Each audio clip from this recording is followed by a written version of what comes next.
Entonces, bienvenidos a todos, a todas, todos aquí en la sala. Estoy súper emocionada, muy contenta de que hoy está con nosotros Silvia Iparraguirre, que ustedes ya conocen y saben que es una magnífica escritora y que es realmente un gran lujo que esté con nosotros presentando o hablando de su novela La Tierra del Fuego, y admitiendo también preguntas que seguramente van a surgir, que ya tienen algunos de ustedes o que van a surgir a lo largo de esta presentación, ¿no? La charla de Silvia. Y aunque sé que la mayoría de ustedes la conocen muy bien, me voy a permitir de hacer una muy breve presentación, Silvia, también mencionando tus publicaciones, por supuesto, para que todo el mundo esté, digamos, al tanto, los y las que por ahí todavía no te conocen tan bien y bueno, que te van a, por supuesto, eh, ya empezar a leer si no te leyeron ya después de esa charla. Bueno. Entonces, Silvia Iparraguirre es, además de famosa escritora de novelas y cuentos, también ensayista y docente en la Facultad de Filosofía y Letras de la Universidad de Buenos Aires, donde dicta seminarios en la maestría de análisis de discurso.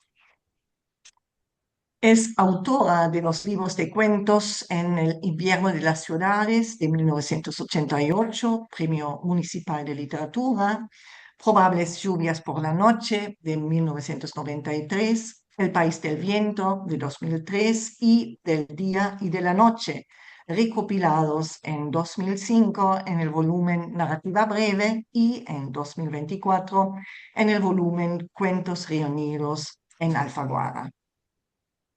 En cuanto a novela, publicó los siguientes libros: El Parque, de 1996, La Tierra del Fuego, de 1998, Premio de la Crítica Libro del Año de la Feria del Libro de Buenos Aires y Premio Sor Juana Inés de la Cruz de México. Encuentro con Munch, de 2013, Premio Conex de Platino en novela.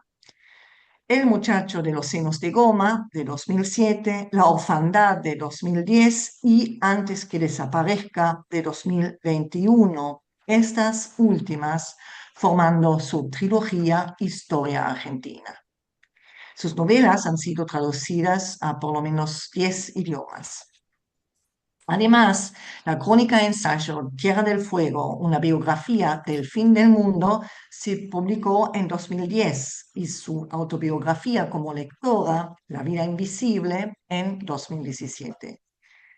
En 2023 publica Clases de literatura rusa, fusión de dos seminarios dictados en el Museo Malva de Buenos Aires. De su vida privada quisiera destacar tres aspectos, todos relacionados con su vida de escritora e intelectual pública. Su nacimiento en Junín, provincia de Buenos Aires, a donde regresa regularmente para ver a su familia. Su encuentro en 1966 con el famoso autor Abelardo Castillo y su cofundación en 1976 de la revista El Ornitorrinco. La primera mención se debe a que muchas veces en la crítica se destaca la tensión entre la vida urbana y provinciana como uno de los grandes temas de la narrativa de Silvia Iparraguirre, tema que, de alguna manera, aunque a la escala de una reescritura de la dicotomía sarmientina de civilización y barbarie, reaparece y marca también su gran novela La Tierra del Fuego, de la que hoy nos hablará. La referencia al encuentro con Abelardo Castillo en el Café Tortoni, en una reunión de la revista literario-cultural El Escarabajo de Oro, es fundamental en el sentido de que con esta figura eminente de la escena literaria argentina compartió Silvia toda su vida, hasta la muy lamentada muerte de él en 2017. En 1976 es cofundadora junto a Abelardo Castillo y Liliana Hecker de la revista El Ornitorrinco, que se editará hasta 1986. Esta publicación será considerada una de las más importantes en el terreno de la resistencia cultural a la dictadura militar instaurada el 24 de marzo de ese mismo año. Como casi todos esos grandes autores, también Silvia Iparraguirre es gran y voraz lectora. Una muy resumida lista de los muchísimos autores que la acompañan podría consistir de los nombres que siguen. De la literatura argentina, aparte de, por supuesto, Abelardo Castillo, autores como Jorge Luis Borges, Roberto Arlt, Ernesto Sábato o Julio Cortázar. De la literatura rusa, León Tolstoy, Dostoyevsky, Gogol y Chekhov, y la lectura que hace Mikhail Bakhtin de Dostoyevsky. De la literatura de habla alemana, Rainer Maria Rilke, Franz Kafka, Thomas Mann y Thomas Bernhard. Y de la literatura inglesa y norteamericana, Daniel Defoe, Melville, Faulkner, Capote y Bradbury. Sus maestros, sin embargo, son maestras, dos autoras mujeres, Virginia Woolf y Catherine Mansfield, que la acompañan siempre. De ellas, dice, aprendí cosas fundamentales, sobre todo, diría yo, el estilo indirecto libre, el dominio del lenguaje o el vocabulario tan preciso y minucioso con el que llega a los más mínimos recovecos de la realidad y del pensamiento de sus personajes. En 1998 sale su magnífica novela La Tierra del Fuego, sobre la que va a hablar hoy en este ciclo de conferencias sobre imaginar en la literatura latinoamericana.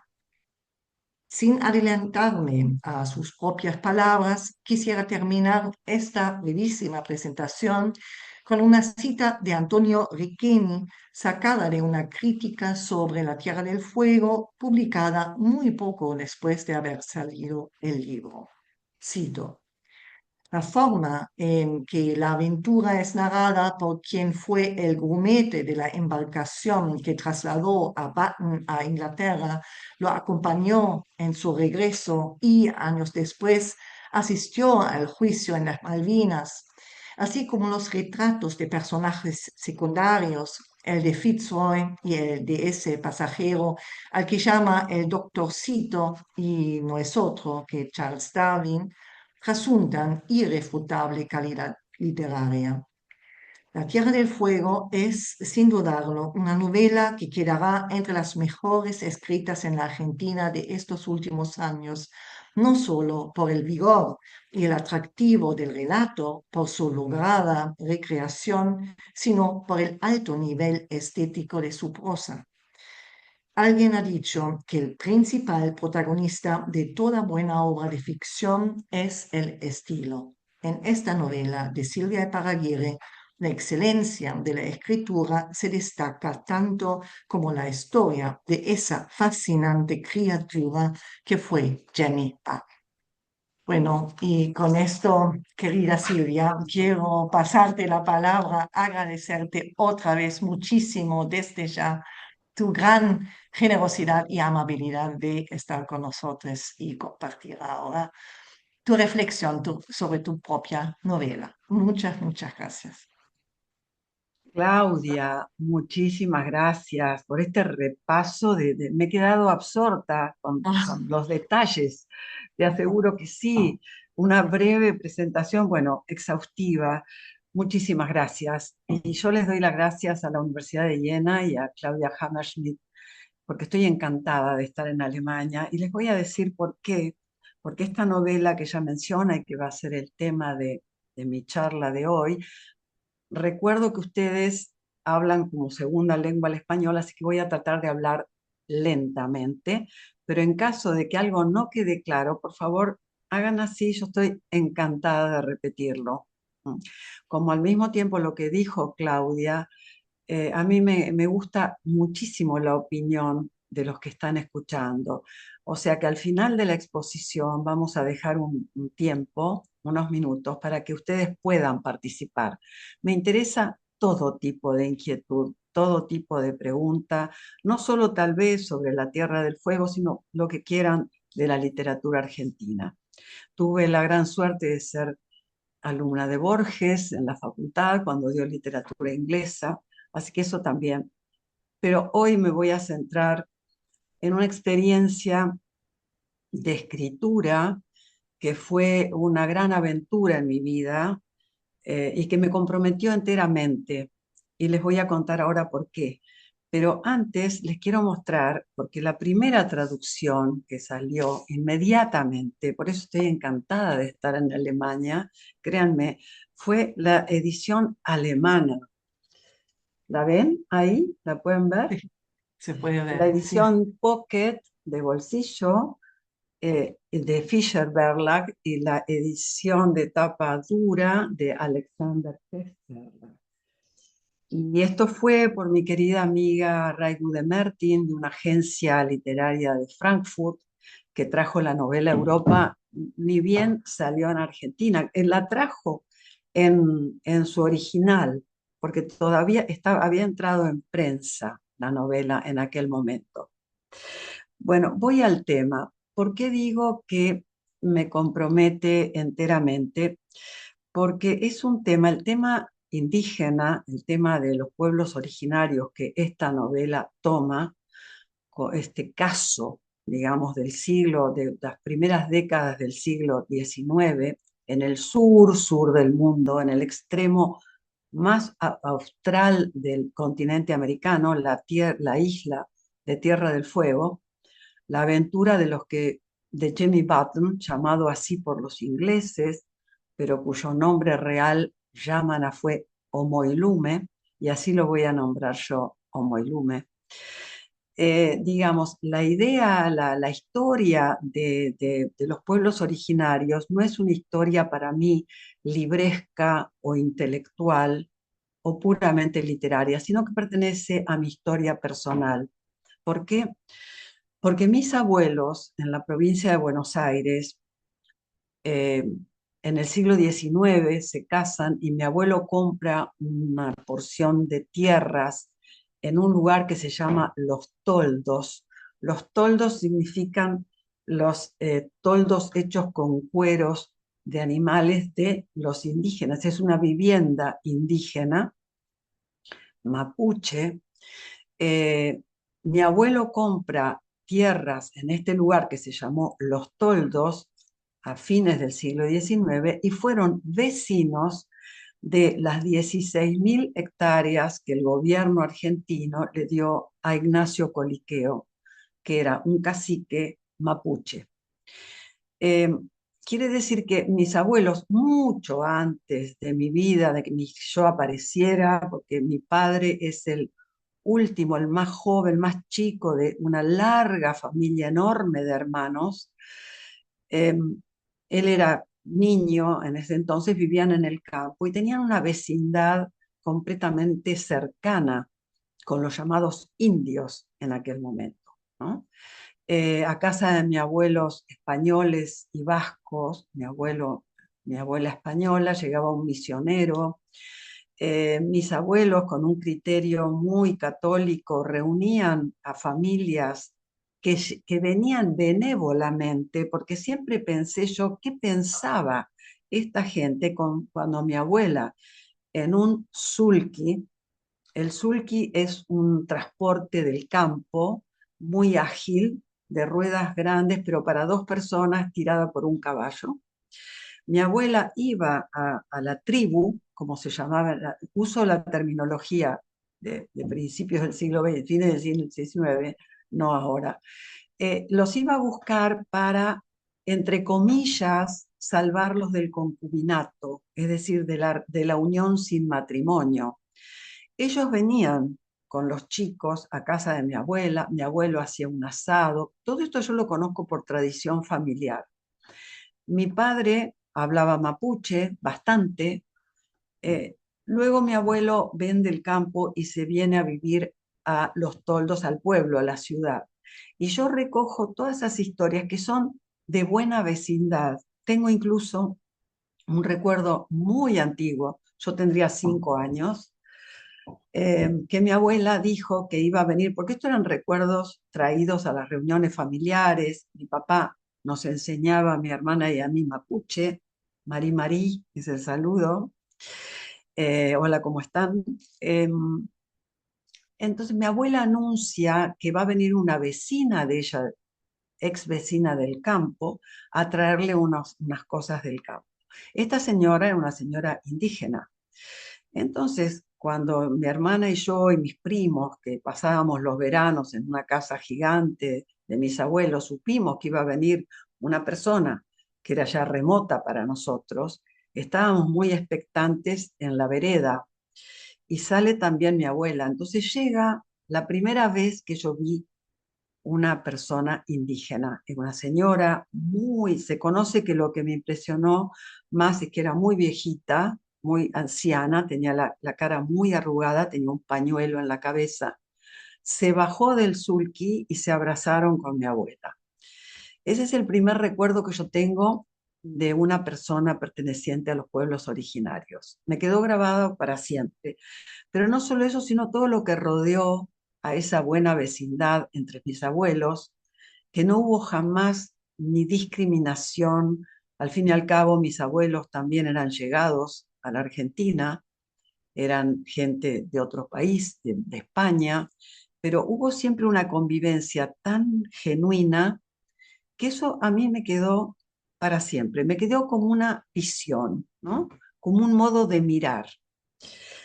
Posteriormente, en la facultad, se dio la posibilidad, yo estaba al final de mi curso, de estudiar una lengua amerindia, es decir, una lengua indígena. Y yo elegí hacerlo porque quería ver, quería experimentar.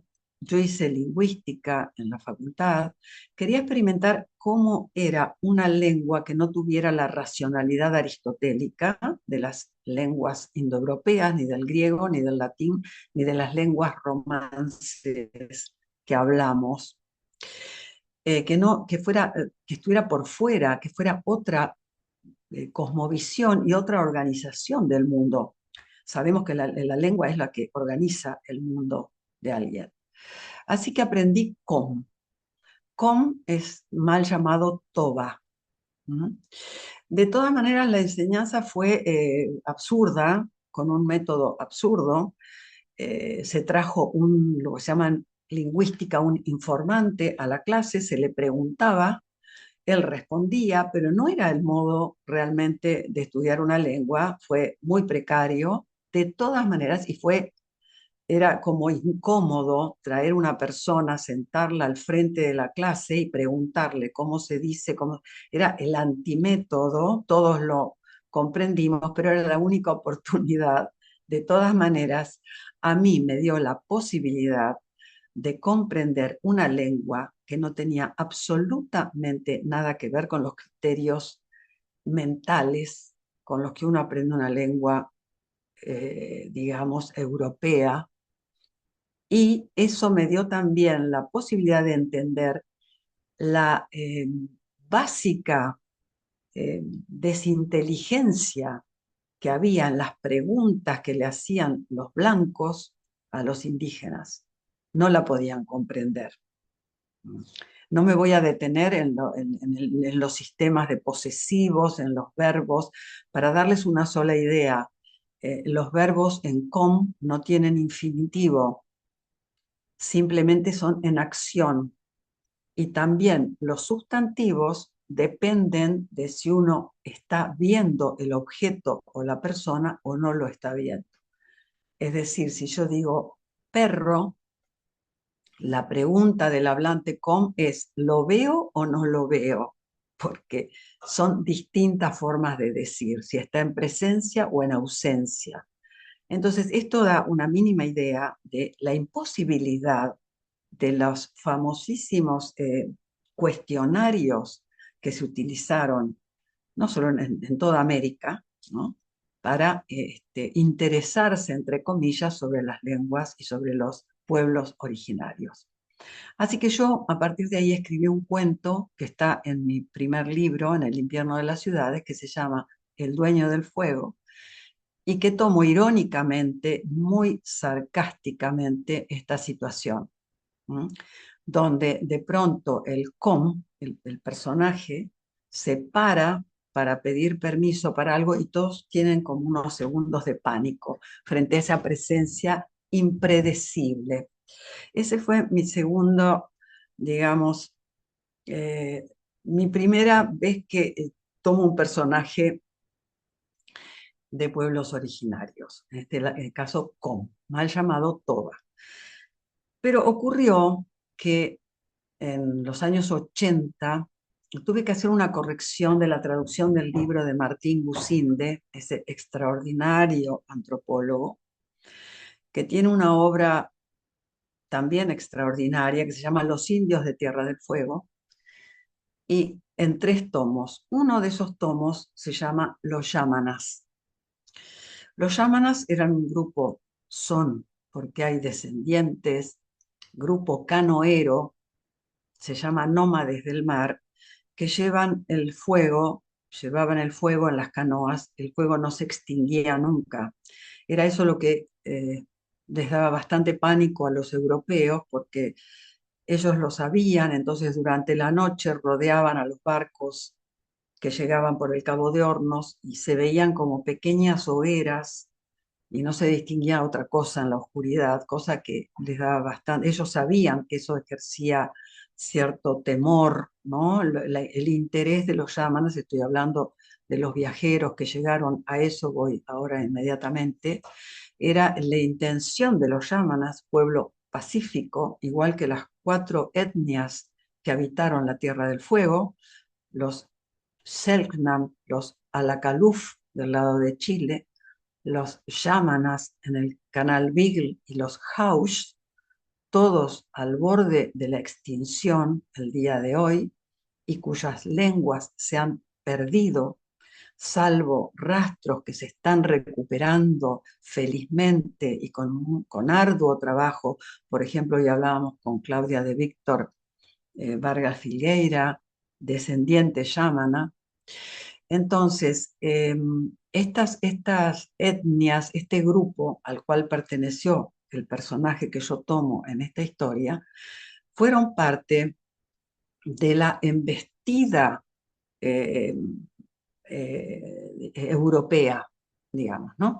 Pero la llegada de Gusinde en 1921, 19 al 21, este antropólogo convive tanto con los últimos yámanas como con los últimos Selknam, que le permiten, les da la confianza suficiente para permitirles estar presentes en sus ceremonias secretas de iniciación de paso de la pubertad a la adultez.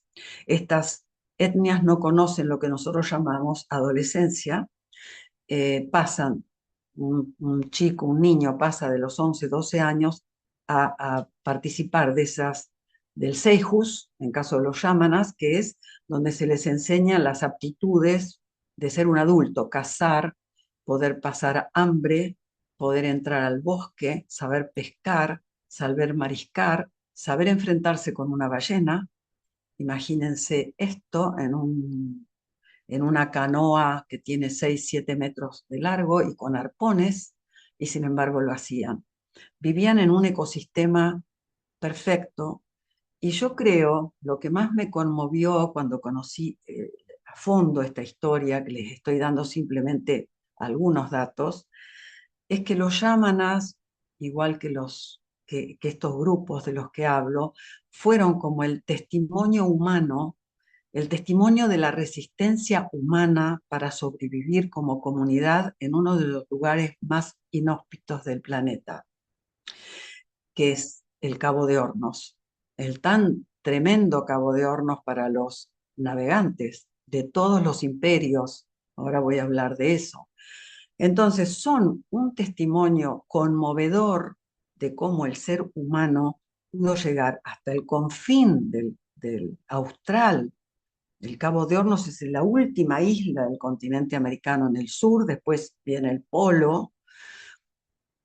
Frente a esos dos océanos que chocan con vientos huracanados, abajo choca el Pacífico con el Atlántico, vivieron allí, sobrevivieron 8.000 años antes de la llegada de cualquier blanco al territorio. Y son la prueba, además, de una convivencia con la naturaleza de la cual hoy tendríamos muchísimo que aprender. Tenemos, porque su supervivencia se basó en la cohesión del grupo. Su supervivencia se estableció a partir de una generosidad comunitaria que nosotros hemos olvidado absolutamente. ¿Qué quiere decir? Que los niños eran criados entre todos, que la casa se repartía equitativamente, que los ancianos tenían cosas que enseñar a la próxima generación. Entonces, fue este grupo humano al que perteneció el personaje que mencionó Claudia, llamado Jimmy Button por Fitzroy, porque cuando ocurrió ahora la anécdota que dio pie a esto, Fitzroy se quitó dos botones de la chaqueta y los arrojó, creyendo que un hombre de la canoa, él lo había subido a Jimmy Button, y le tiró como forma de pago dos botones, por eso le quedó el mote, digamos, el sobrenombre de Jimmy Button. Ahora bien, yo descubro esta historia en Gusinde, como dije, y esto me abre un panorama de, de comprensión de una cantidad de cosas. No es que no lo supiera. En un sentido, quiero decirles que Patagonia entra a la historia occidental como leyenda y como mito. A partir de Magallanes, de 1520, y de Pigafetta, ustedes sabrán todo esto, por supuesto. Pigafetta es el que cuando encuentra la embocadura del estrecho, también se ven los fuegos de los Selknam que se avisaban unos a otros del paso de estos tremendos monstruos que no sabían qué era, lo asociaban con ballenas a los barcos. Por eso Pigafetta le da el nombre de Tierra de los Fuegos. Pero a partir de ese momento y después de Drake, Francis Drake, que también cruza el llamado Estrecho de Magallanes en 17 días, se descubre, empieza la competencia de los dos grandes imperios marítimos que son España e Inglaterra. Tanto es así que España, la inteligencia, entre comillas, e irónicamente española, echa a rodar una especie, una versión de que un maremoto tremendo había desencajado una isla y la había puesto en la embocadura, o sea que ya no se encontraba más el, la embocadura del estrecho, ¿no? Por supuesto los ingleses no lo creyeron, Drake cruzó el estrecho y se abrió el paso interoceánico. Eso dio lugar a que todas las potencias marítimas del siglo XVI y XVII, sobre todo, Inglaterra, los Países Bajos, es decir, Holanda, Portugal y España, compitieran, Francia, por ese paso y que fuera el lugar de mayor cantidad de naufragios. Esto implica algo, los naufragios. Los yámanas, igual que los grupos de Tierra del Fuego, fueron muy humanitarios con los náufragos y los ayudaron a los náufragos que llegaban a tierra. Pero con el tiempo, y esto va a uno de los temas de la Tierra del Fuego, se dieron cuenta de los horrores de esta gente, porque la gente que llegó a Tierra del Fuego fue gente de una calaña directamente de delincuentes, desde los balleneros de Nantucket, es decir, los cazadores de focas y de ballenas que venían de Nantucket, el puerto estadounidense, y bajaban y exterminaron las focas, que no importaban si eran una cría, si eran adultos, mataban ballenas, mataban por matar y violaban a las mujeres yámanas. las cazaban, las llevaban arriba de los barcos y después las arrojaban al mar. También las niñas. Entonces los yámanas aprendieron a huir hacia el interior de la costa. Ahora bien, voy al tema porque uy, eh, este hecho ocurre cuando Fitzroy, que llega en 1829 al canal que todavía no se llamaba Canal Beagle, toma el nombre por el barco del Beagle, donde después en la segunda vuelta va a venir Darwin, de 22 años, toma como rehenes a 4 indígenas porque le roban, el verbo robar lo pongo entre comillas, ya que los indígenas no tenían noción del criterio de propiedad, que a todos los blancos que vinieron a Patagonia era como anatema, el tema de tomar algo era ladrones, eso fue un mote que quedó a los pueblos indígenas siempre, que robaban, cuando en realidad estaban tomando objetos que les llamaban la atención porque no tenían cosas fabricadas en hierro. Entonces, lleva rehenes a Londres con el fin de educarlos y los trajo de vuelta al Cabo de Hornos. El personaje en que me centré yo en mi novela es Jamie Button. Yo sabía que esta novela tenía que ser contada en primera persona, voy a la forma, pero la primera persona de Jamie Button, o Moilume, me estaba vedada, porque por más que yo había averiguado todo lo que pude encontrar en Argentina, en Ushuaia, en Tierra del Fuego, en Buenos Aires, en el Museo Etnográfico, no me permitía saber cómo veía el mundo Nuyamana, hubiera sido irrespetuoso, recurrí al, es muy viejo recurso literario del narrador testigo. Creo un narrador testigo, que es un chico, un híbrido, o sea que digamos, la novela también es una celebración de la bastardía. Es un bastardo, hijo de un inglés llegado cuando las invasiones inglesas a Buenos Aires, en 1806-7, que se queda en Argentina con muchos ingleses, y de una criolla, Lucía de Guevara.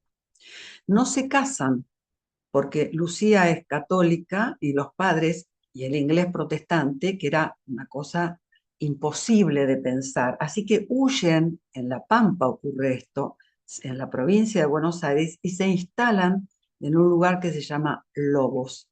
Ahí nace el personaje bastardo de mi novela, el narrador, que tiene el nombre del padre, que le elige John William, y el apellido de la madre, Guevara.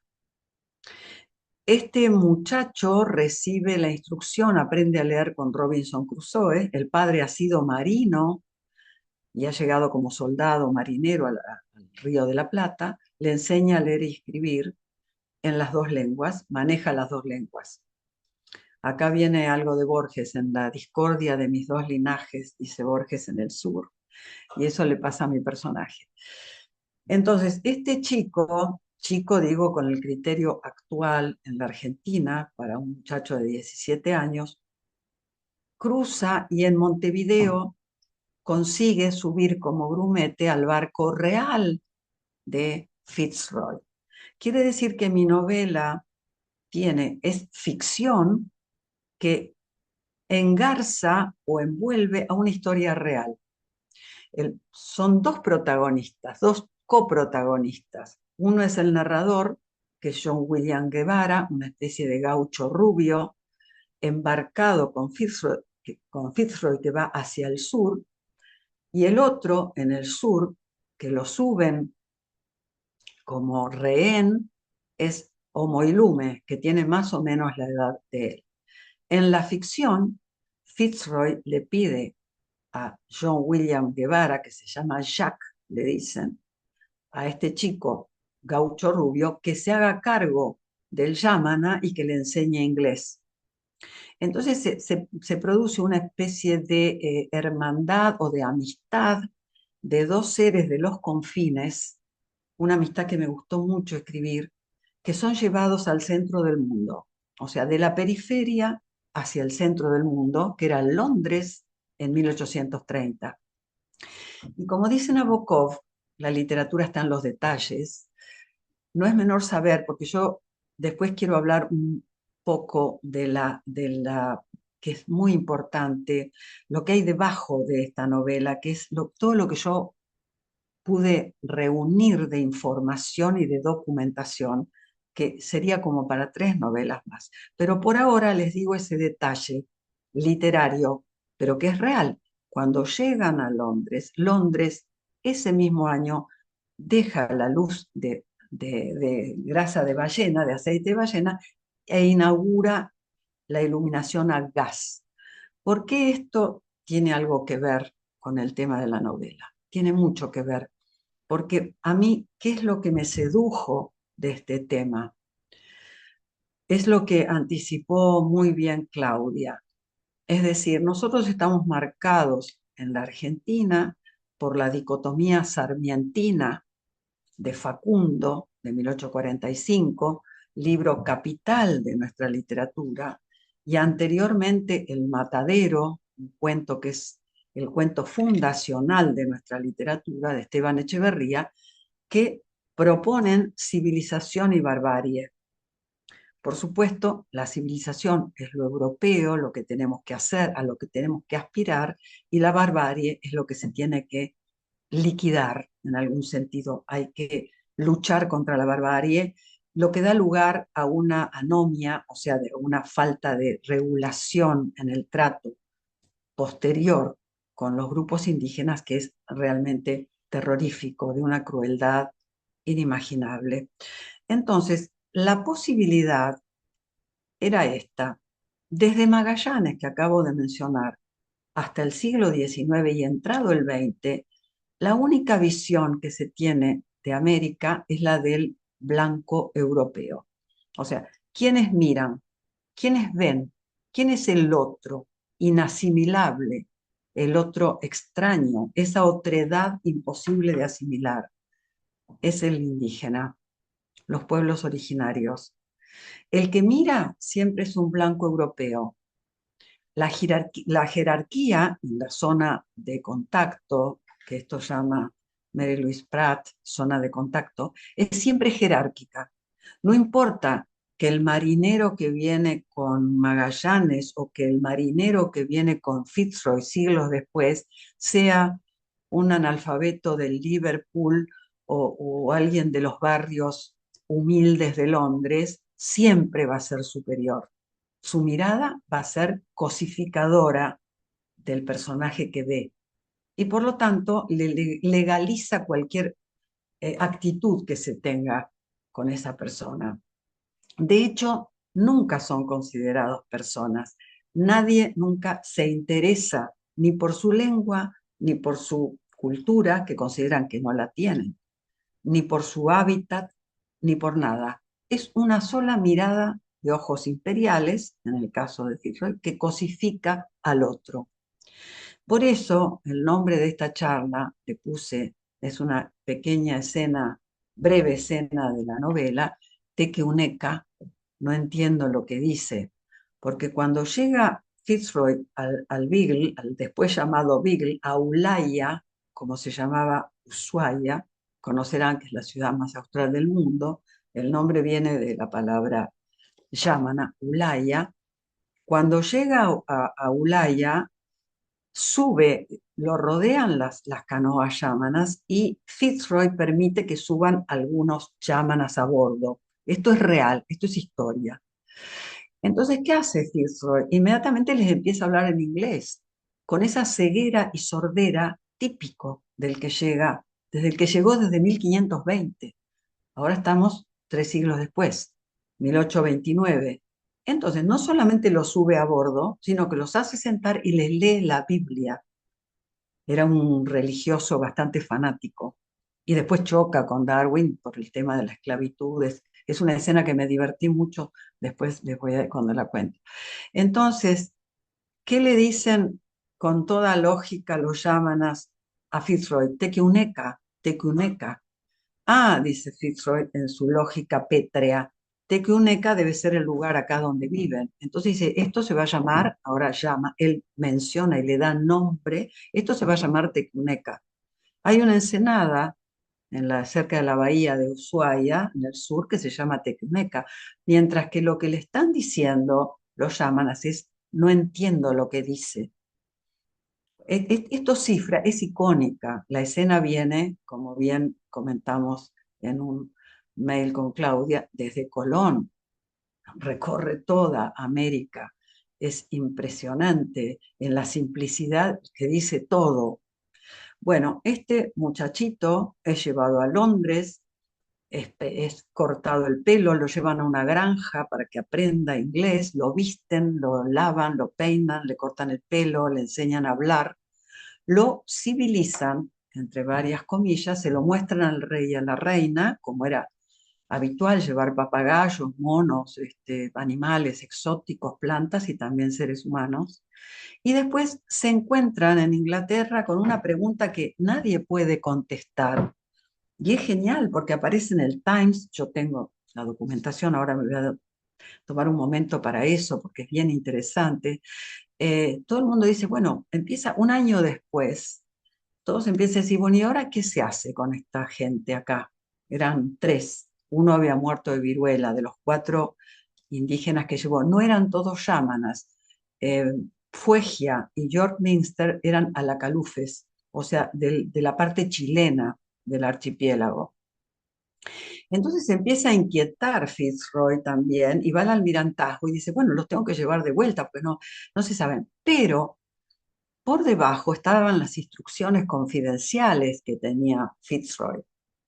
Y acá entra el tema de la anticonquista que plantea también Mary Louise Pratt en ese libro maravilloso, Imperial Eyes, que es las instrucciones eran un viaje científico, es decir, venían a la Patagonia a relevar las costas, los ingleses y los desapercibidos españoles ni estaban ya, entonces a trazar mapas, y no es casual que la vuelta de Fitzroy con Darwin, porque pidió mediante el Times un naturalista, y se presenta Darwin con bastante problemas porque el padre no quería, había hecho unos años de medicina, ahora se dedicaba a la geología, era un joven que prometía, pero que estaba un poco desconcertado, pero lo apoya un profesor, lo lleva a bordo y Fitzroy lo toma como naturalista de a bordo.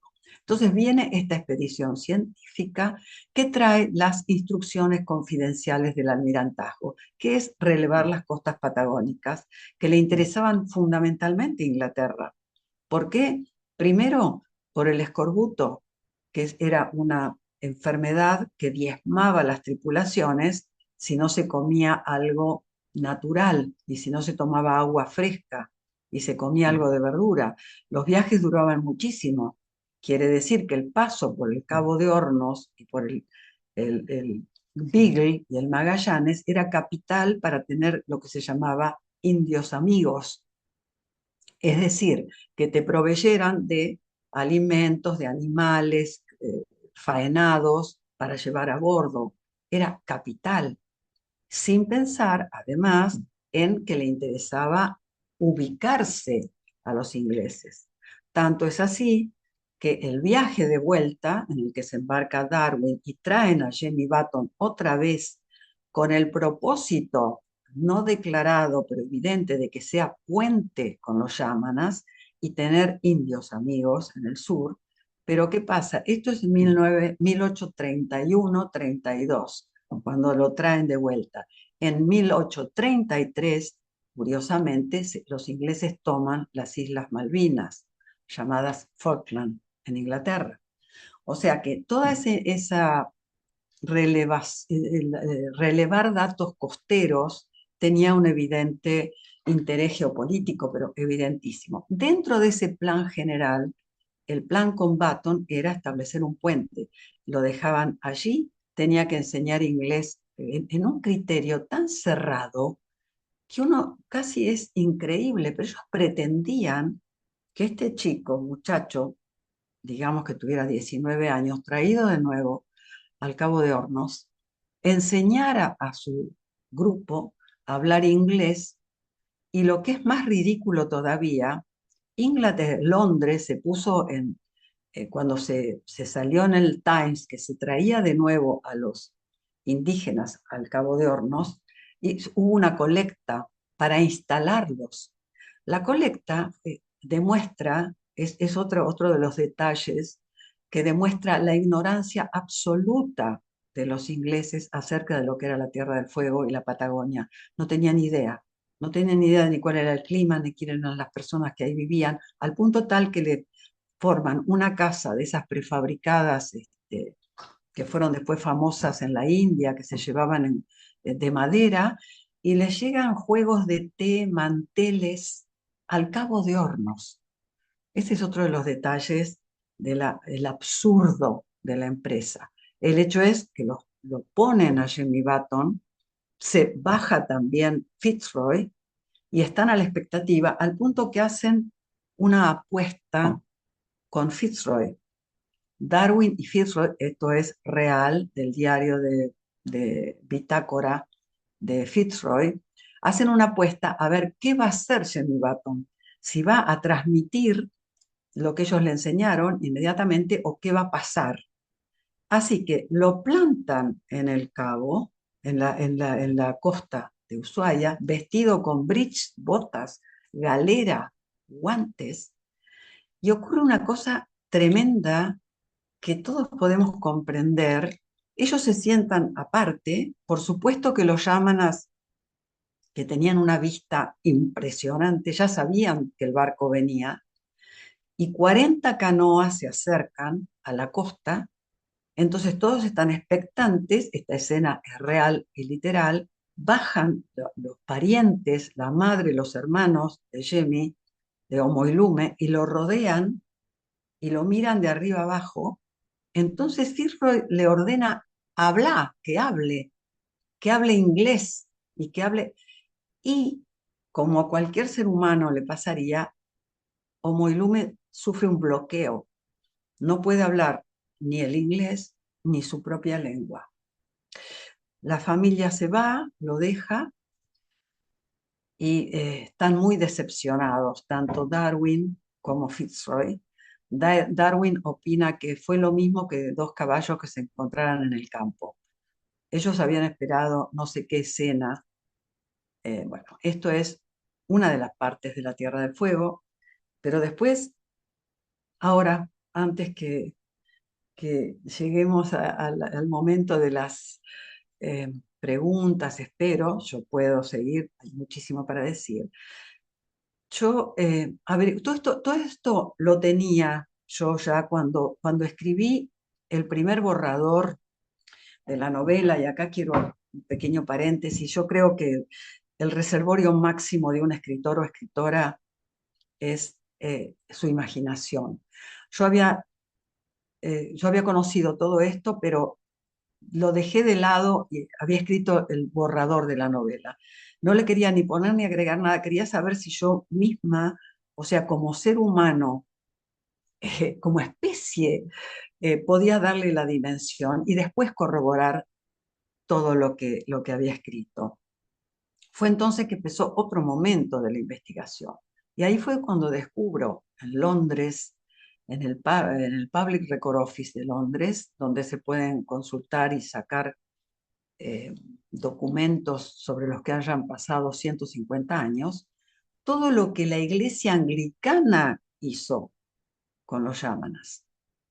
Eso fue otro descubrimiento que completó la historia de Button, porque la historia de Omoilume tiene dos momentos. Uno este que les acabo de decir, cuando él tiene 16, 17 años, traído otra vez al Cabo de Hornos, cuando pasa Fitzroy, me detengo un segundo, Fitzroy lo deja y se va a Chile. Pasa un año, cuando vuelve, pensando que va a haber una quinta, una huerta, que todos van a estar, a ver, aleccionados y civilizados por Jimmy Button, encuentra que está todo destruido, no destruido.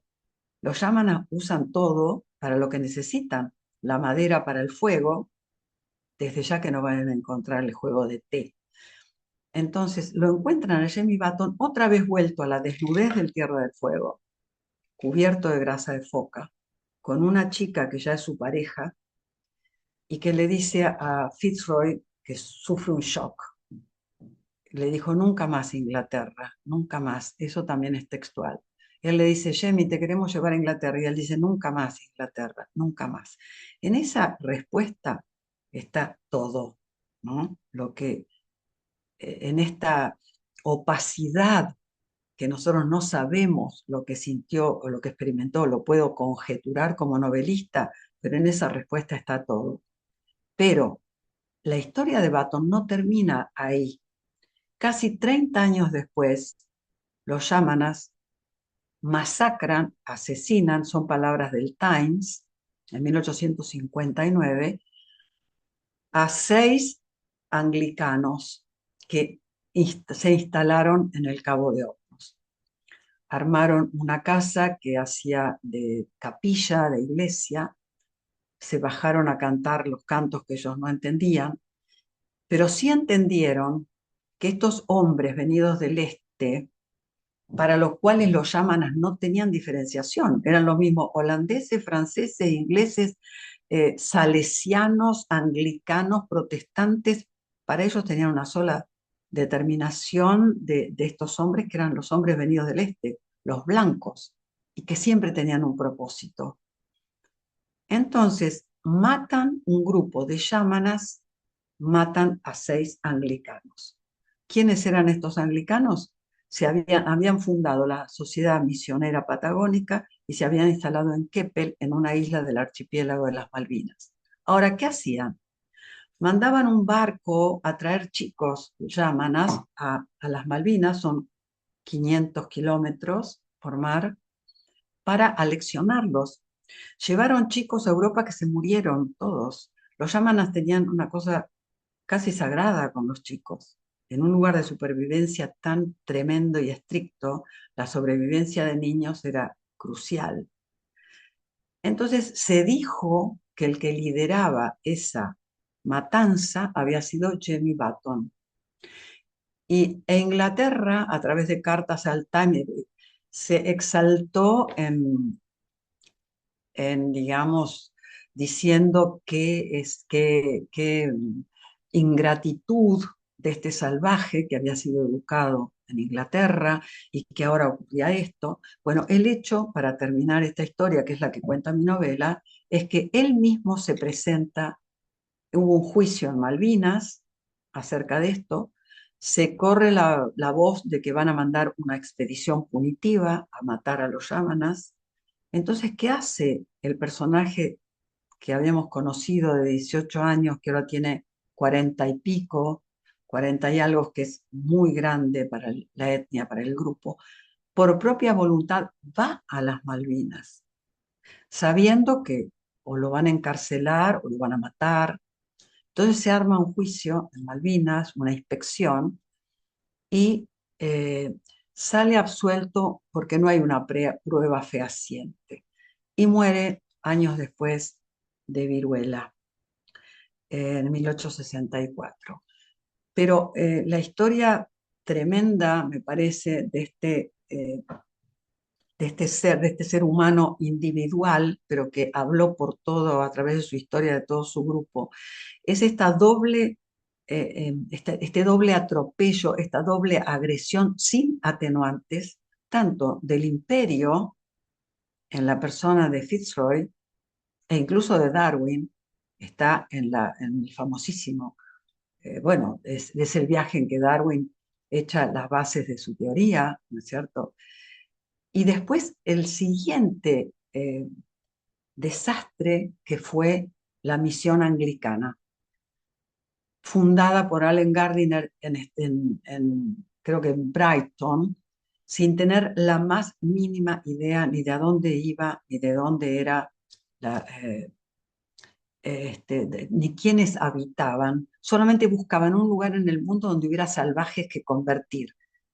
Eso fue la justificación de la creación de la Sociedad Misionera Patagónica, que fue un fracaso y terminó en un juicio que les hace el propio capitán del navío que iba a buscar llamanas y traía, ¿no?, al Cabo de Hornos hasta Keppel.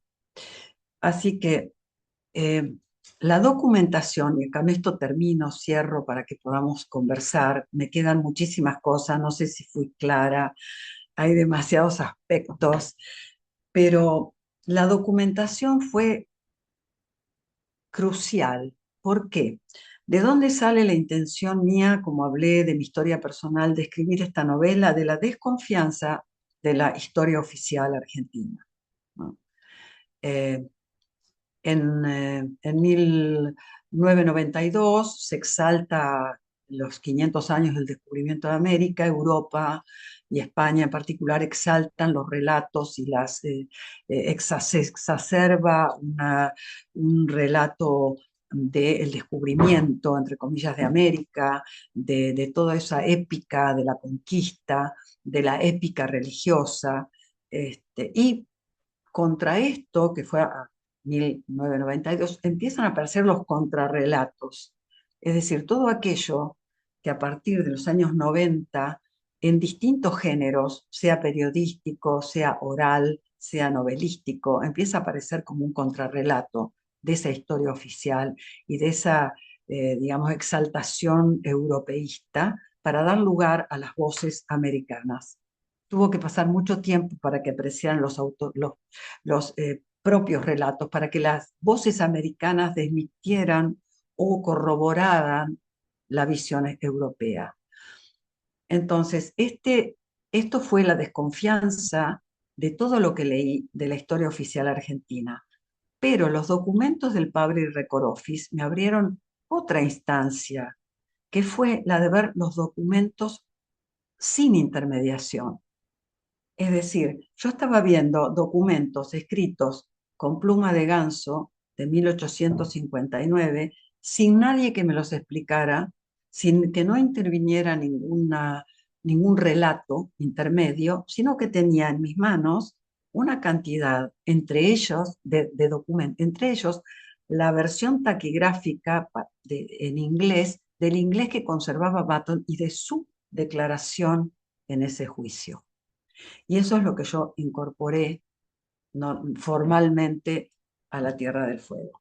Bueno, no quiero abrumarlos. He dicho, yo creo que un 20%, pero estoy abierta completamente a los comentarios que quieran hacer. Si quieren. Muchas gracias, Silvia, por este repaso, digamos, de toda la historia atrás de la escritura de tu novela y de todos los datos históricos, por supuesto. Sí, ahí ya están empezando algunas manos electrónicas a aplaudir. Bueno, y entonces, como dice Silvia, invitamos a comentarios, preguntas, y ya veo que Elsa ahí está levantando la mano. Elsa, por favor.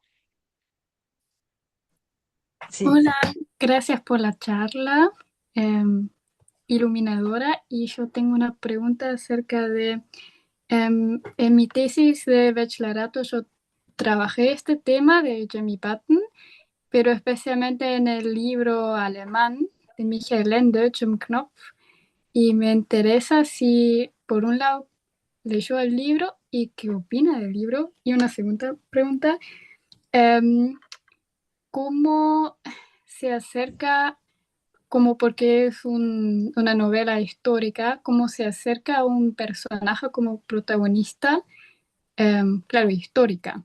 Eso es mi pregunta. perfecto. ¿Cómo dijiste el título del libro en alemán? Que no sé alemán. Jim Knopf, solamente. Es Jamie Button en alemán. Ah. Bueno, yo leí, por ejemplo, Jamie Button, que es el título de un libro de Subercaseaux, un chileno, escrito en 1947.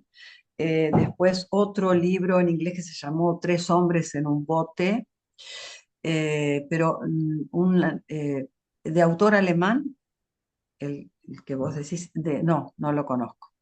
¿De cuándo es? Es de la 60 y es un libro juvenil infantil súper famoso en Alemania, pero es muy poco trabajado ese Mm, aspecto de probablemente está basado en el Jimmy Button y tampoco el escritor nunca dijo nada. Así, ok, hasta hoy no queda completamente claro, pero es probable. perfecto. ¿Cómo es tu nombre? Tu nombre. Elsa, Elsa. Elsa, Elsa, querida Elsa, tenés el nombre de mi mamá y de mi hermana. Mira, es muy típico porque el nombre de Jamie Button se volvió icónico, digamos, en el estricto sentido de la palabra. Fue perdiendo sus cualidades. Nadie sabe nada de quién fue, te hablo de Argentina, de quién fue Jamie Button, pero funciona. Por ejemplo, cuando yo viajé a Tierra del Fuego en busca de documentos, había un lugar de souvenirs que se llamaba Jimmy Button, ¿no? Entonces yo, ingenuamente, entro y le pregunto a la chica, que estaba una chica joven, le digo, vos sabés, vos, como hablamos los argentinos, ¿no? Tú, vos sabés quién es Jimmy Button, esperando que me dijera algo. Y una respuesta típica adolescente argentina es ni idea, quiere decir, ni la más remota idea. Ni, no sabía ni por qué se llamaba así el negocio. Es decir, es un personaje que quedó grabado, bueno, por Gusinde y porque estuvo en Inglaterra y por Fitzroy y por Darwin, ¿no? Fue su notoriedad, pero realmente muy pocos supieron de su historia y su historia termina, como acabo de decir, en relación con la frustrada operación, digamos así, de los anglicanos en Sudamérica, ahí en Tierra del Fuego. Es decir, llevaban indígenas y los hacían trabajar, llevaban indígenas sin ninguna precaución y se enfermaban y se morían. Entonces les tomaron una eh, es decir, los yámanas venían de 300 años, no voy a justificar el asesinato, ¿no? Pero hacía 300 años que estaban padeciendo la embestida de los blancos, de todos los que pasaban por ahí, que pasaban y pasaban. Llegó un momento que dijeron, se vienen a instalar, tomaron la decisión le tiraban con ondas, piedras, ¿no? De matar a los anglicanos. Pero me hiciste una pregunta bien interesante, ¿cómo tratar en una novela histórica un personaje? ¿Era así? ¿Era esa tu pregunta?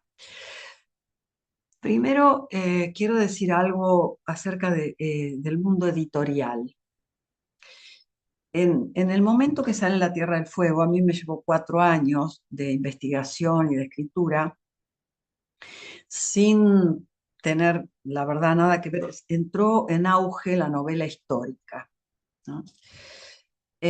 Justamente en ese sentido yo no llamo histórica mi novela. Mi novela es ficción que contiene una historia real. Pero ¿por qué no? Yo llamo novela histórica a novelas, a grandes modelos de la literatura, porque cuando se hizo una especie de moda de la novela histórica, hablo de la Argentina exclusivamente, de lo que yo sé, empezaron a aparecer novelas históricas de muy baja calidad literaria que tomaban héroes de la historia, las mujeres, San Martín, Belgrano, o sea, todos los héroes de nuestra independencia, los superhéroes, después ya no quedaba nadie de la primera fila, se fueron tomando personajes de segunda y tercera fila, y después ya cundió como un subgénero el tema de la novela histórica, de la que me consta que a veces los autores no son muy probos. Probos, ¿qué quiere decir? Que no son muy cuidadosos. Yo creo que la novela histórica tiene que regirse, o sea, toda la ficción tiene que estar al servicio de la historia. Te lo digo en el caso de La Tierra del Fuego. Yo necesitaba, como dije, un narrador testigo, porque no puedo tomarlo a Jamie Button. Todo lo que se dice en la novela es lo que cuenta Guevara, que lo mira y vive junto con Button. Entonces, en 1829 el barco Beagle estaba en Montevideo, cruzando el Río de la Plata. Yo tenía que hacer ficcionalmente que mi personaje híbrido inglés criolla cruzara en ese momento a Montevideo para poder embarcarlo en el barco real del Beagle. Entonces tengo que construir toda la historia de John William Guevara para que él tenga esa edad en 1829. O sea, lo que manda mi novela son los hechos históricos. Yo no puedo actuar sobre eso. No tengo derecho a actuar sobre los personajes ni las acciones en el sentido de lo que puntualmente ocurrió. Entonces, tengo que hacer que la ficción se acomode a lo que yo necesito. ¿Qué necesitaba? Un personaje bilingüe. ¿Por qué? Porque va a ser, para que Fitzroy lo suba al barco, él tiene que poder hablar inglés. Entonces, Fitzroy piensa, nos viene bien un grumete que hable inglés y español y lo suba al barco. Para que este chico tenga 16, 17 años, me vino muy bien las invasiones inglesas, porque acá se quedaron muchísimos ingleses viviendo en la Argentina y tuvieron muchísima descendencia. Entonces, lo hago que se junte con una criolla. Eso fue en 1806-7. Quiere decir que en el 29, cuando está Fitzroy acá, mi personaje narrador tiene esa edad y es bilingüe. Él cruza Montevideo porque él quiere conocer el mar, como era su padre, John William Guevara, William Scott Mallory, el padre, que había llegado con la armada inglesa. Entonces cruza, los escucha hablar a los marinos de Fitzroy, habla con ellos y lo embarcan. Así que la creación, la construcción del personaje narrador de mi novela tiene que ver con los motivos puntuales históricos. Ahora bien, esa es la parte objetiva de la historia. Subjetivamente, mi personaje tiene 53 años, se ha retirado después de vivir en el mar y de toda esta historia que yo les acabo de contar, recibe en La Pampa una carta del almirantazgo británico que le pide que narre la historia de Jemmy Button, que fue juzgado en las islas.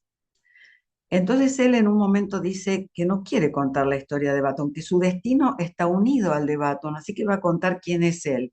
Y empieza una especie de híbrido de respuesta al almirantazgo y de autobiografía. Y ocurre otra instancia que a mí como escritora me importa mucho. Junto con él, en el medio de la pampa, junto con mi personaje a los 53 años, cuando se empieza a rememorar y a escribir toda la historia que es la novela, vive una chica, Graciana, analfabeta, como se dice en el campo acá, una chinita, una chica pobre. Él cuando empieza a escribir la tiene como amancebada, es una chica para todo uso. Pero sin embargo, la escritura, a lo largo de la escritura de su propia vida y de lo de Jemmy Button, se va como humanizando. Y al final de la novela, él dice que esta escritura para nadie tiene que tener un destinatario. Entonces hace lo que hizo su padre con él, corre el candil de la mesa y le enseña a leer y a escribir a la chica, a ella, que va a ser la destinataria, dice él, de estos papeles sin destino. Bueno, la crítica ha interpretado que es los orígenes de la nación, que es la crítica acá en la Argentina, que esa chica es, no sé si es así, puede ser interpretada, pero me gusta que se humanice el personaje. Son las dos caras del personaje ficcional. Lo otro es historia, la historia de Jemmy Button y lo que él ve, o sea, yo veo a través de los ojos del personaje narrador. Bueno, no sé si fue al revés, si te llené de datos o si te aclaré algo. Elsa, Está buenísimo, gracias. ok, sí. ¿Alguien más quiere hacer un comentario? Me encantarían comentarios, no solamente preguntas. Lo que Elsa conocía la historia de Jamie Button, entonces ¿ustedes, los demás la conocían? ¿Sabían de esta historia? La mayoría creo que sí. La mayoría que sí, porque la estuvimos, Silvia, como te dije, en una clase la estuvimos leyendo. Así que muchos conocen la historia y me acuerdo también de una discusión justamente, y por eso me gustó muchísimo ese comentario que hiciste sobre la elección del narrador testigo, ¿no? Estuvimos discutiendo sobre ese aspecto de que por qué no habla Jamie. Y justamente estábamos pensando en lo que vos dijiste, que claro, por respeto, porque no podías meterte, o digamos, la narración no se podía meter en la perspectiva de Jamie, justamente porque eso hubiera sido como eh, una invasión, otra invasión más, ¿no? Y una imposición también de la mirada. Así que justamente esta mirada híbrida que no es imperial, pero que por parte sí lo es esa mezcla de la mirada de Jack, que encima, como vos estuviste diciendo ahora, se está humanizando, está cambiando a lo largo de la historia, que se está convirtiendo en su propia novela de educación de alguna forma, ¿no? Él se está educando a través de esa escritura, justamente, ¿no? Y bueno, y de esa elección de la mirada híbrida y no la de Jamie, estuvimos justamente hablando, ¿no? Y me parece tan Qué bueno, importante qué ese bueno porque aspecto. fue la decisión clave para escribir la novela, porque el punto de vista es capital cuando te enfrentas a una novela, ¿no? ¿Quién narra? Es como el texto teórico de hace muchísimo tiempo que decía, cuando uno abre una novela es como cuando agarra el teléfono, ¿quién habla? ¿No? La primera pregunta, ¿quién habla en esta novela? Y en esta novela, ¿quién habla? Yo inmediatamente supe que no podía ser Jamie Button. Yo no sé nada, sé todo lo exterior y estoy comprometida, porque mi compromiso con el tema indígena llega, vos sabés que hemos hecho las jornadas, siguió en el tiempo, en distintas acciones y cosas, no viene al caso, hicimos las jornadas el año pasado de lenguas indígenas en la Feria del Libro. Me encanta comentarlo con ellos también. Fue la primera vez que, 48 años, que la Feria del Libro invita, no ya de manera folclórica, viste, de la cerámica, del poncho, sino como autores y autoras a, a- a participantes indígenas. Se llamaron las lenguas indígenas, entrevistas con autores y autoras de los pueblos originarios. Pero es bárbaro esto que me comentás, me interesa muchísimo, porque es la clave, la apertura desde dónde un escritor o escritora puede armar una novela. Si no hay punto de vista, que puede ser de distinta índole, qué sé yo, Thomas Mann tiene un texto que se llama Señor y Perro, Amo y Perro, que está narrado desde el perro. Eh, Hay posibilidades enormes. Acá hay una novela que se llama La casa de Mujica Lainez, narrada desde una casa que está siendo demolida. En fin, el punto de vista es todo y después el tono. Así que el elegir a un camarada de Baton me pareció el lugar más cercano para poder decir ciertas cosas. Y Baton solamente toma la palabra cuando está, que esa fue toda una decisión, en la granja, cuando le dice que quiere volver y que cuáles son las enseñanzas, porque eso sí que lo tengo de documentos y de lo que eran las enseñanzas, lo que se aprende, lo que aprende un chico yamana en el Seijus, ¿no? más o menos lo que comenté al principio, lo que da, digamos, pie, que son los pilares de su comportamiento en el mundo. Por eso hay una escena en la Tierra del Fuego donde conocen la ira de Baton cuando ve que un marinero mata a una foca cachorro, a una cría, digamos. Era transgredir los órdenes de la naturaleza, pero no en un sentido como nosotros lo podemos pensar ahora, sino en un sentido crucial, una cosmovisión. Esos órdenes no se transgredían porque iba a caer una desgracia. Eh, Eso es un sentimiento que nosotros difícilmente podamos entender. Puede aparecer en la novela, pero entenderlo hasta el fondo, tendríamos un mundo diferente si lo entendiéramos.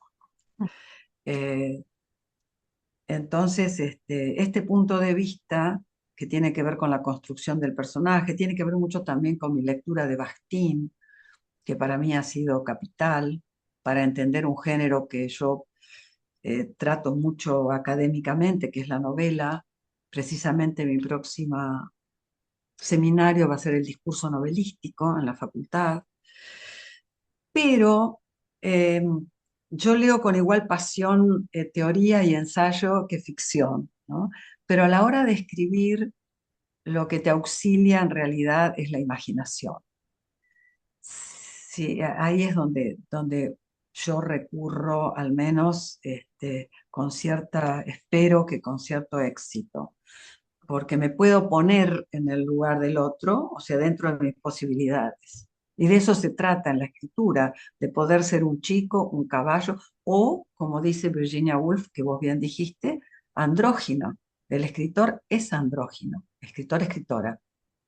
Y yo fui un hombre en esta novela. Para narrar me convertí en John William Guevara. ¿Hay algún otro comentario? Me encantaría. Sobre lo que quieran, ¿eh? Sobre mí, sobre mi historia, sobre la novela. ¿No? Bueno, no importa. Yo, en realidad, Silvia, no quiero ahora, por supuesto, tomar la palabra constantemente, pero yo tengo una pregunta que sí me dio siempre vuelta en la cabeza, que justamente tiene que ver con Graciana, con, digamos, la destinataria, es decir, esa chica que al final del proceso de Jack se convierte en la destinataria de su texto. Y de alguna manera, no sé, se podría ver, ¿no? En ella, que ahora recibe la misma enseñanza que la que el mismo Jack había recibido a través de su padre, como una suerte de espejo de esa historia, pero del otro lado también renace con eso y en toda esa enseñanza de la lengua, enseñanza de la escritura, la temática civilización y barbarie que está omnipresente en tu novela, ¿no? Y se podría casi decir que en este momento, al final de su proceso, Jack se convierte en el que enseña, que está muy bien, pero que también tiene un lado dudoso en el sentido de que él es ahora el que piensa traer la civilización a esta chica a la cual le va a enseñar, teniendo Sí, también en cuenta que su propio padre había cometido suicidio en el momento en que le había enseñado a él mismo, a Jack, escribir y leer inglés. Entonces, digamos, hay ciertas ambivalencias en este acto. Y yo te quería preguntar sí, cómo llegaste a este final también, eh, ¿no? sí. Es decir, está perfecto lo que señalás y me parece un punto de una sutileza bárbara. Eh, Él aprende a leer y escribir por su padre. A los 10 años, el padre sale de su borrachera para enseñarle su lengua, o sea, lo que él quiere transmitirles a Inglaterra, pero como un acto de amor tardío por su mujer, le enseña el español también. Ahí estaban las lecturas, el Robinson, que él va a buscar después en Londres, ¿no? Cuando él empieza a escribir, Graciana, que es un personaje completamente lateral, no es indígena o tal vez lo sea, como son en el siglo XIX las chinitas del campo, que el patriciado argentino y los estancieros tenían acceso tipo medieval a esas chicas, sean indígenas o no. Eh, Graciana es casi un personaje invisible, ¿no? En un momento, él, que no la ve prácticamente, es un ser casi invisible, porque él está primero obsesionado en contestar, después Mr. McDowell es que es una cosa despectiva contra el imperio, creo que se nota al final, ese ninguneo, como decimos acá, a través de el no saber cómo es el apellido. Él se enfoca completamente en la historia. ¿Qué historia quieren? Además, lo sobresalta el hecho que Inglaterra lo haya encontrado. O sea, hay varias cosas que operan en él. Mientras tanto, Graciana le ceba mate o está en el catre, en la cama, a su servicio, limpia la casa, etcétera. Poco a poco, él, que es lo que yo intento hacer, no sé, no importa que se note o no, él va notando esta presencia y ve que un día, que la chica primero lo mira con curiosidad, cómo traza él eso, qué está haciendo. Él tampoco se ocupa de explicarle lo que está haciendo, le da risa. Un día que vuelve de esas caminatas que hace por la pampa, ve que la chica intenta la pluma a ver si sabe y se queda de lo más ofendida porque él se ríe de ella, porque le parece absurdo, pero lentamente es como si la escritura lo ganara en un sentido que no es hacia afuera, sino hacia adentro. O sea, recuperar la propia historia de Button hace que él recupere también quién fue y la aventura que los unió como dos outsiders en el centro del mundo y lo que eso significaba. Hay un pasaje de Londres que él dice que ellos eran invisibles caminando por los barrios del puerto, pero que solamente se hacían visibles en la bolsa donde se transmutaban en ballenas, en aceite, o sea, ellos dos, ¿no? Él se siente en ese sentido que América y el sur es solamente valioso por lo que da, ¿no? Él, en la medida que escribe, empieza como opera la escritura en un escritor. Yo te diría que trasladé ahí. Entonces, eso levemente lo va transformando. Cuando llega al final, él siente que hay dos caminos, que su padre, cuando él tenía su edad, eligió uno, que hay siempre dos, seguir viviendo o no. Él tiene el ejemplo del padre y de Fitzroy, que se suicida. Entonces está en un momento melancólico en el cual piensa que bueno, que no, que va a vivir. Y en ese momento siente, para mí es clave en lo que vos preguntás, estos papeles sin destino. Él no ha escrito para nadie estos papeles, esta historia. Es decir, ni para el almirantazgo, de que ya renunció y al cual todo el tiempo te tira cosas, ¿cómo te diré? Lo pone en la vereda de enfrente, en lo que ha sido el imperio para donde vive. Entonces, esos papeles sin destino, piensa él, tienen que tener un lector, sin embargo. Y qué mejor que ella, que lo ha visto en todo ese casi no tiene a ver, no tiene un papel civilizatorio en este caso, o para mí, el tema de la lectura y la escritura, sino de un destinatario. Ella que lo ha visto esos 5 meses hacer esta cosa incomprensible, ahora le va a dar la clave para que ella sepa su historia, digamos, porque esos papeles son sin destino.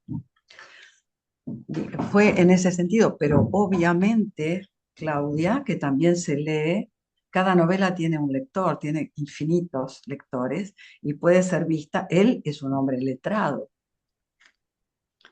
así que también puede ser visto en el tema de civilización y barbarie, aunque la chica no está signada como bárbara, sino como sometida, digamos, ¿no? Y que él le está dando, si querés, a mi criterio, la libertad, un grado de libertad al comprender lo que él estuvo haciendo. O sea, que es una entrega del personaje. Mm. Pero está también tu lectura, que es completamente válida. Y de hecho, la historia de la literatura argentina se ha debatido hasta el día de hoy entre civilización y barbarie. El propio Borges, bueno, todos los, es una herencia, un tópico, y al mismo tiempo está entrelazado con la historia de nuestra literatura y de América en general. Recién, digamos, aparece una masa crítica acerca de la otra historia, pero Facundo fue leído, e incluso lo cita Mary Louise Pratt, no solo lo cita, lo analiza como uno de los libros americanos, como es antinomia, pero no es antinomia, él dice civilización y barbarie, es decir, como que hay una convivencia que hay que resolver. Y acá la cuestión es quiénes son los bárbaros.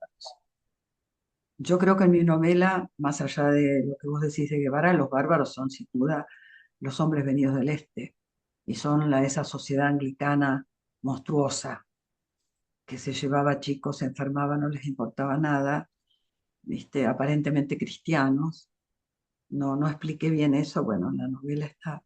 Todo lo que se dice en la novela en el juicio es traslación literal de los documentos que yo recorté y adapté, pero lo que dice Despard, lo que dice que tuvo un juicio por, ¿cómo es? Comercial con su capitán Parker Snow. Tengo esas cartas al duque de Newcastle de Parker Snow diciéndole, mire que esta gente lleva en forma de esclavos a los...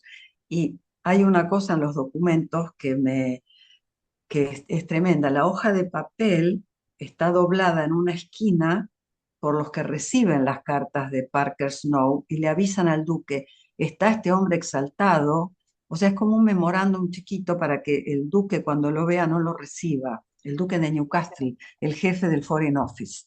Bueno, ya entro en demasiados detalles, pero bueno, me encantó tu pregunta, me hace reflexionar. Bueno, qué lindo estar un rato en Alemania.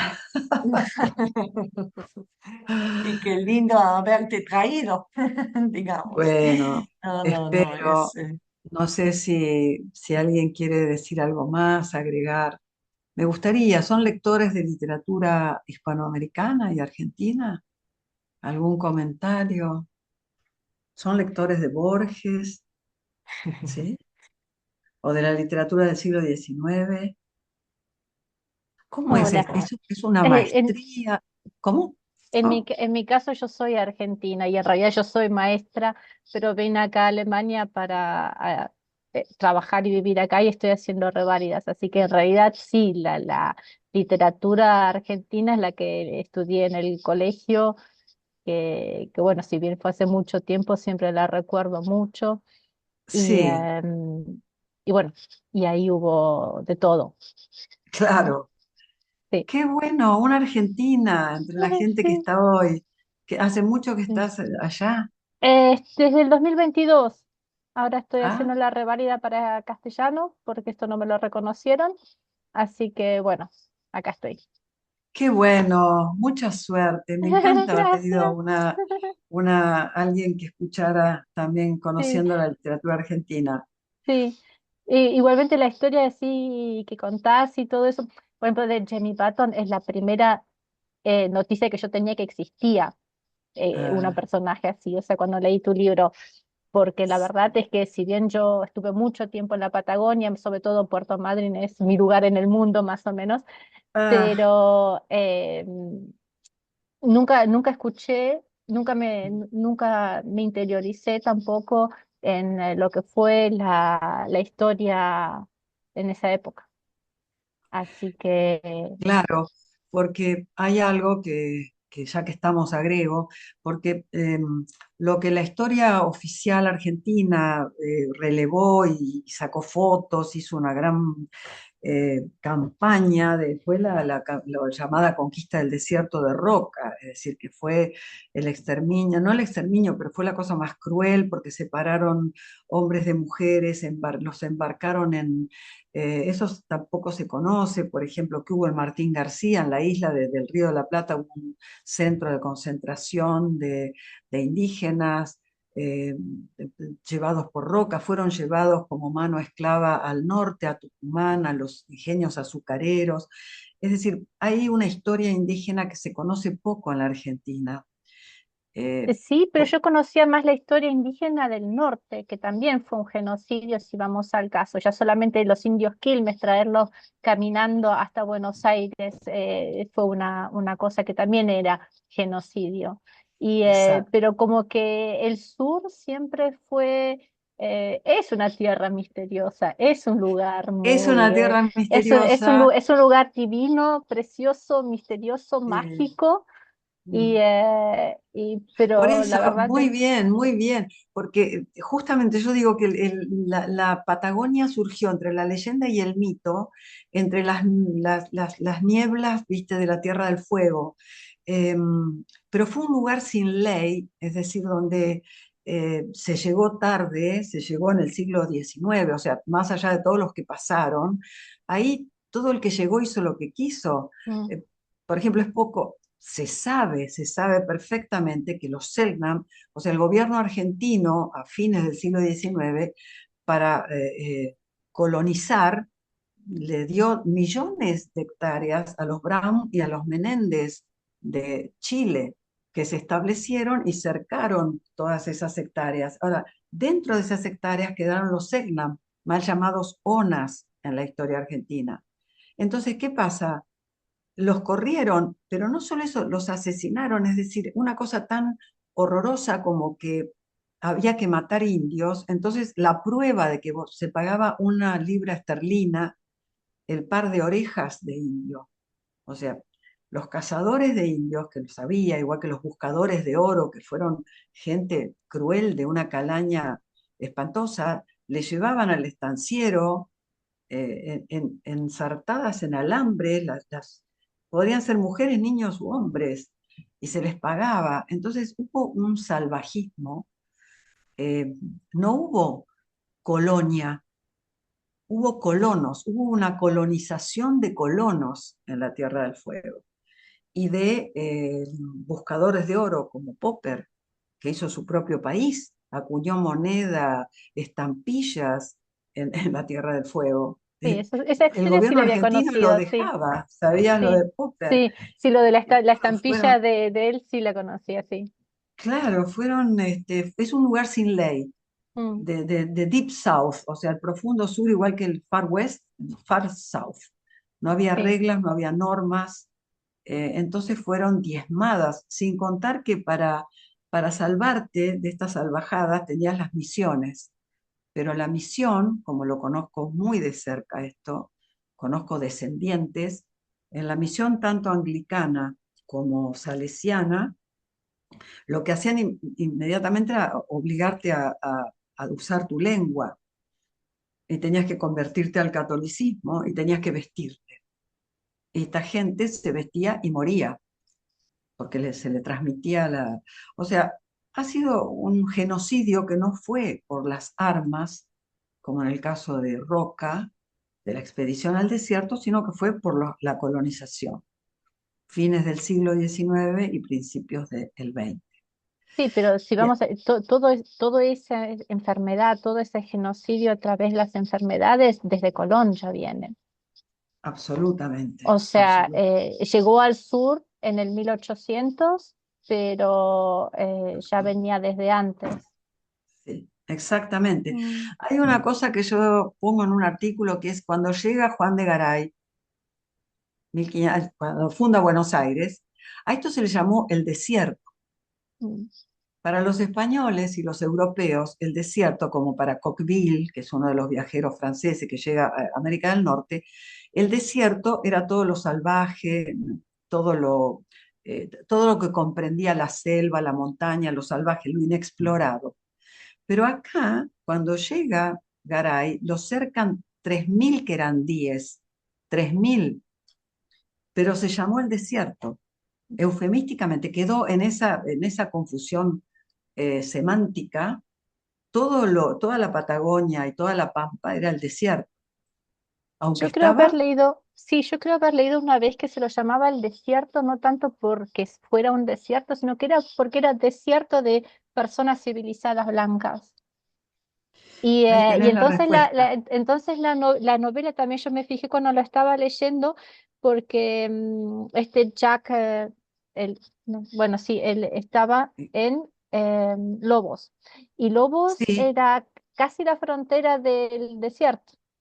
muy bien, perfecto, era así. O sea, en Lobos, en 1800, cuando empieza la historia del 1810, 1800, cuando está allí, es la frontera sur del país. Mm.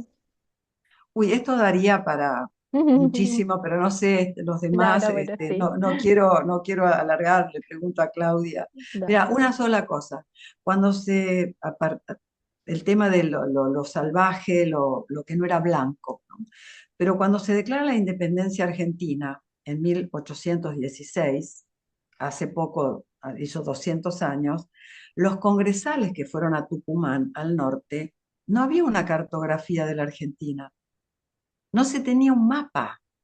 Es genial, que incluso es casi heroico que se juntara un grupo de congresales a declarar la independencia de las Provincias Unidas contra el Imperio Español cuando no se tenía un mapa todavía del país y pasaría muchísimo antes de tener un mapa.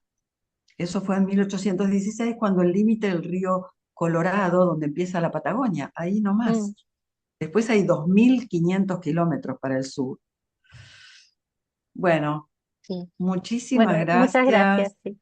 Fue un encuentro hermoso. Espero, no sé, yo lo disfruté mucho. No sé ustedes, pero me encantó este encuentro. Mu- Muchísimas gracias. No Muchas sé si gracias a Claudia está por vos, ahí. por Ah, favor. Sí, sí, sí, acá. acá estoy. Acá estoy, por supuesto. Y bueno, miles de gracias, Silvia. En serio, realmente fue tan Hermoso. Nos pasamos, hermoso. nos pasamos Eso. la hora. Y Perdón. te grabamos y vamos a poder recapitalizar y volver a escuchar todo lo que dijiste, toda la información que nos diste, tanto en general como también específicamente sobre tu novela. Así que miles de gracias, Silvia. No, gracias. Y Gracias a ustedes. espero que hasta pronto, en otra Hasta ocasión. pronto. Hasta Sería pronto. hermoso tenerte otra vez con Gracias, nosotros. gracias de verdad. Gracias, Claudia, por la invitación. Les mando un No, saludo. al Besos. contrario. A Adiós. vos, a vos.